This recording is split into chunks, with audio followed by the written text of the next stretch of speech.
masih di Swiss. Masih di Swiss Zermatt tepatnya. Kali ini kita di Zermatt.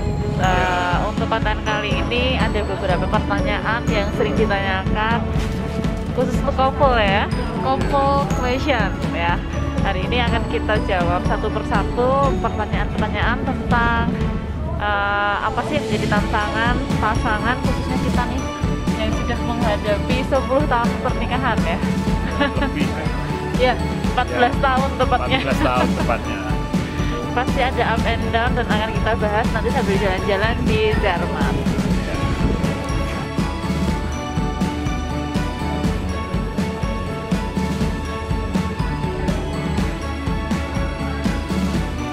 Nah, pertanyaan pertama,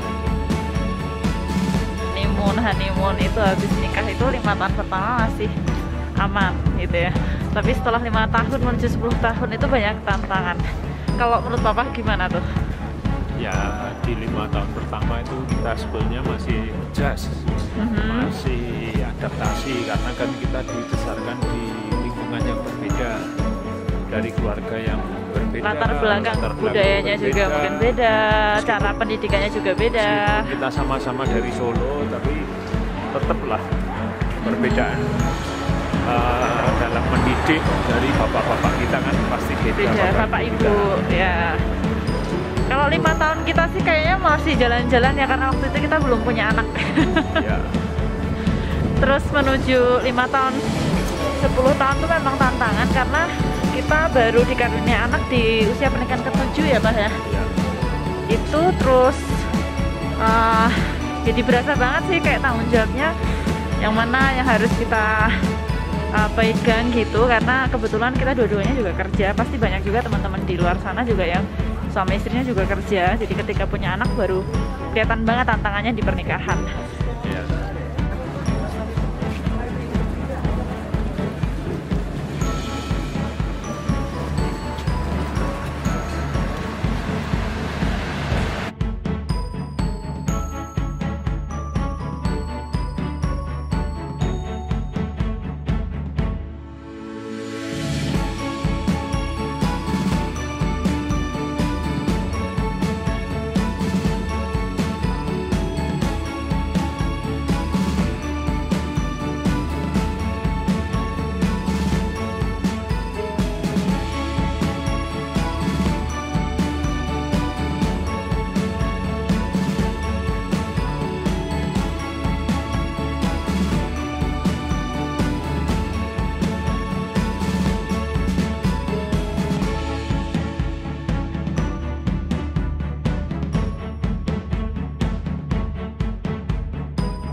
Nah, terus menginjak 10 tahun pernikahan, kebetulan waktu itu kita bikin anniversary di luar negeri juga.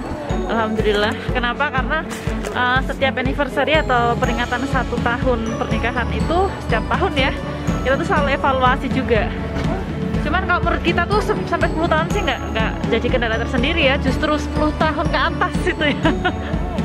Kayak apa ya, ibaratnya makan itu udah kayak jenuh itu pasti gitu kan. Karena kebiasaan yang hampir sama 10 tahun bersama orang yang sama gitu, jadi kayak ada ibaratnya bosan gitu nggak sih Pak? Ya enggak sih, kan saya juga mengacu ke yang saya yang menikah sampai 60 tahun pernikahan gitu. Jadi ya kalau yang namanya jenuh itu kan bisa dilawan dengan namanya piknik bareng kayak gini ya. Ya, terus atau ada me time bareng gitu. Kalau saya tuh jujur Pak, jujur kadang itu dulu sempet kayak up and down gitu loh, kayak jenuh gitu. Cuman karena suami saya tahu saya hobi jalan-jalan, kalau saya hobi jalan-jalan gini satu happy. Iya sih, kalau semua orang ya happy habis jalan-jalan. Karena kan ganti suasana, penting itu piknik itu. Walaupun deket-deket pun nggak masalah. Karena di situ kita jadi banyak ngobrol ya teman-teman. Ya. Jadi banyak membahas anak-anak, membahas kerjaan masing-masing, kita cita-citanya mau ngapain gitu ya. Oke. Ini tunjukin ke pemirsa, ini suasananya bagus banget. Di sini base camp menuju ke Jerman. Oh.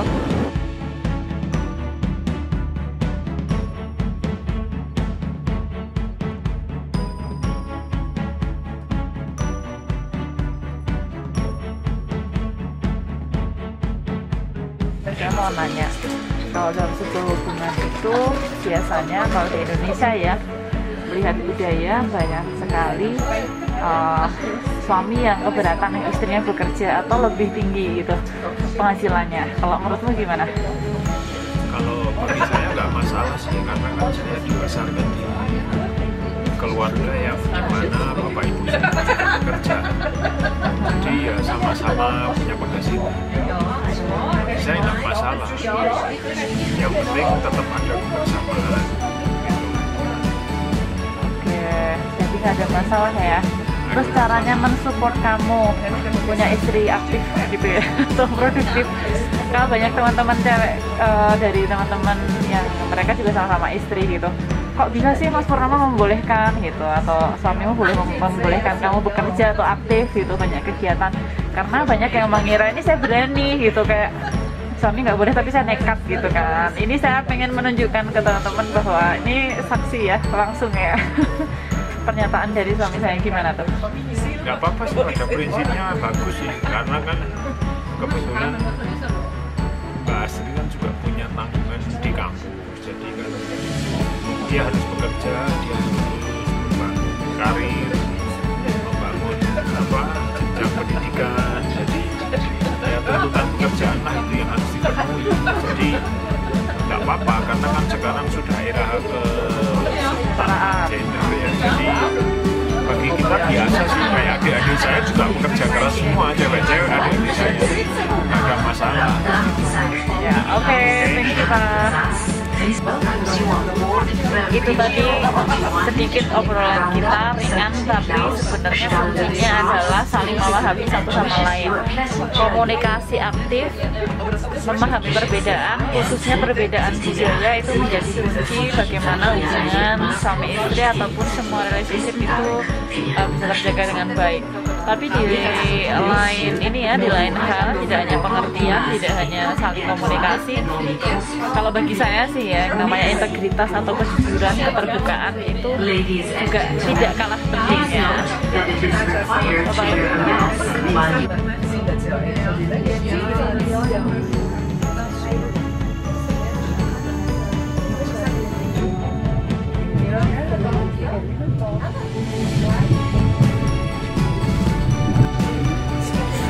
Itu tadi sedikit bahasan kami ya tentang relationship dan pernikahan yang pasti tidak hanya komunikasi yang aktif, saling memahami terhadap semua perbedaan, yang pasti justru yang terpenting ya malah bagi saya itu adanya keterbukaan satu sama lain, integritas, kejujuran. Nah, integritas itu kayak satu paket ya, antara jujur, terbuka, apa adanya.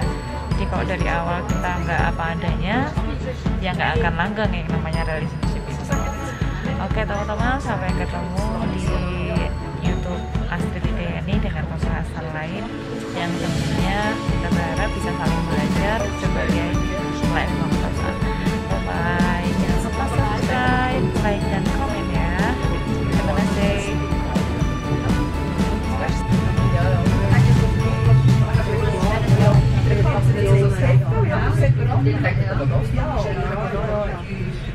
Ja,